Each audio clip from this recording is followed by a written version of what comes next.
दयानंद राय जी की पूजन में एक कथन आता है नंदीश्वर दीप की पूजा में कि सरब परब में बड़ो अठाई परब है। उसका अर्थ ये है कि 8 दिन का जो अष्टांगिका है वो सभी पर्वों में सबसे बड़ा है। इसको आधार बना करके कुछ लोग ऐसा कहते हैं कि श्वेतांबर चूंकि पर्युषण 8 दिन का मनाते थे, उन्हीं के आधार पर मान करके जो दिगंबर हैं उन्होंने अपना 10 लक्षण पर्व 10 दिन का मनाना शुरू कर दिया है। इसके पहले का कोई वर्णन नहीं मिलता।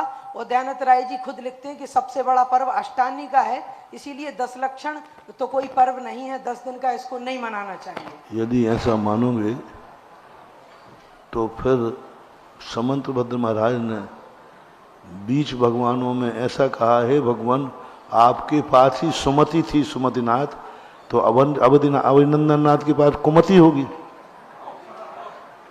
सुमतिनाथ भगवान को कहा ना, अनवर्थ होए भगवान सच्ची सुमति के तो आप ही धारी थे, तो अभिनंदन नाथ भगवान वे सुमति की धारी नहीं थे। ये वर्णन करने की कला होती है, यही तो लोग नहीं समझ पा रहे। जिस चीज को वक्ता मुख करता है उसको चरम मानता है, इससे बड़ी कोई चीज हो ही नहीं सकती। तो ये कथन करने की शैली है कि पर जब 14 का वर्णन करेंगे तो शास्त्र में भी आया है, अष्टमी 14 जो पर्व हैं ये महान पर्व हैं क्योंकि इन पर प्रोषद किया जाता है। तो ये जब वर्णन करते हैं तब ऐसा ही कथन करते हैं। आपने देखा विष्णु का वर्णन जब हुआ तो जिस विषण का वर्णन करेंगे ये ही सबसे बड़ा विषण है, पर दूसरा तो ये कथन करने की।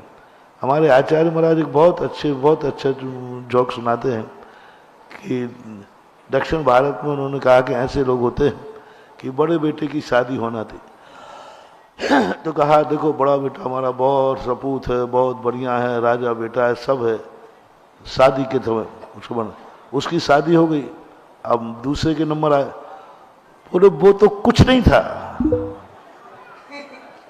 वो तो कुछ नहीं था, मझला बेटा तो अरे हीरो में हीरा है, उसकी शादी निपट गई। अब आई संजले की, तो बोले बे दो तो सब बुद्धू थे, वो तो इसके सामने तो कुछ है ही नहीं। जब चारों की शादी निपट गई बोले चारों ही बुद्धू ही थे।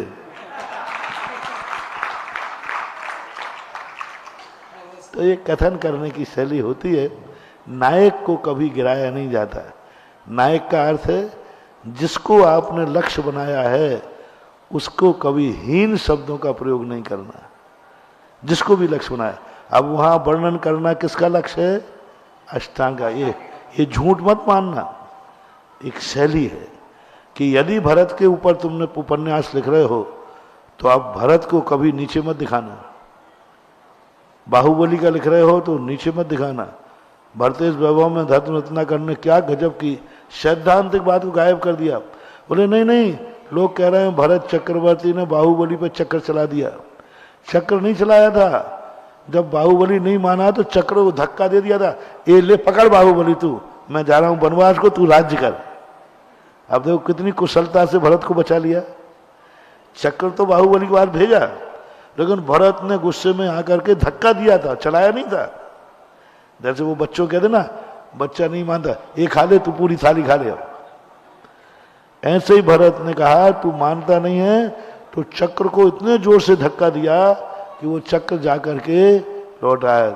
अब देखो चक्र भी चलवा दिया और भरत को भी।